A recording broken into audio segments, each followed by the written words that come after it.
Hello po! Welcome po sa ating kusina. Magluluto po ako ngayon ng binagoongan. Una ko na pong inilagay yung bawang. Ginigisa ko na po. Isusunod ko na po ang sibuyas. Ilalagay ko na rin po ang kamatis.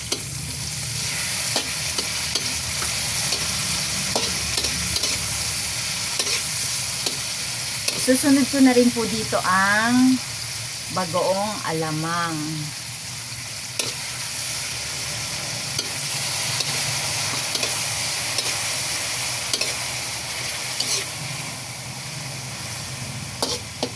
Pagkatapos, ilagay na rin po natin ang ating karne ng baboy.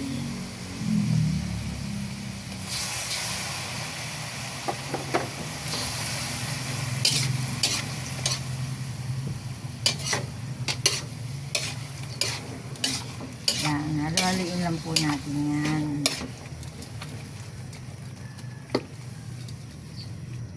Tatakpan lang po natin para maluto ang ating karne.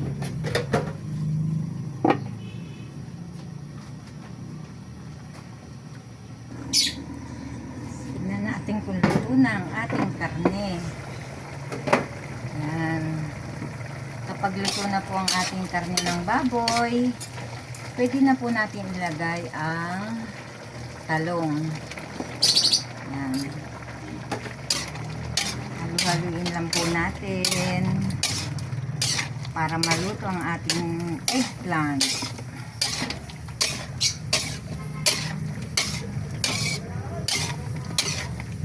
Yan.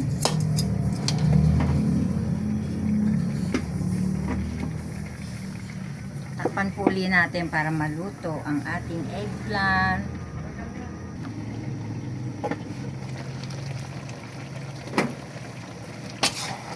Yan, kapag luto na po ang ating eggplant, pwede na po natin isunod ang sili.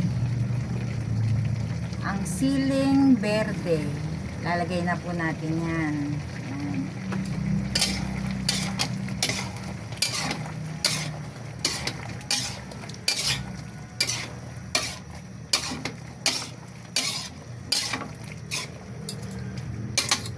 Lagyan po natin ng konting asukal.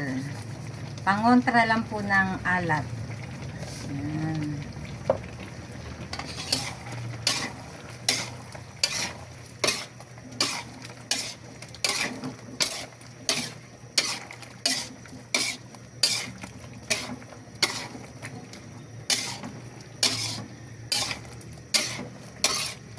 Masarap po itong ulam na to. Medyo may sipa ng anghang. Yan. Yan. Dito na po ang ating binagoongan. Yan. Pwede na to. Kain na po tayo.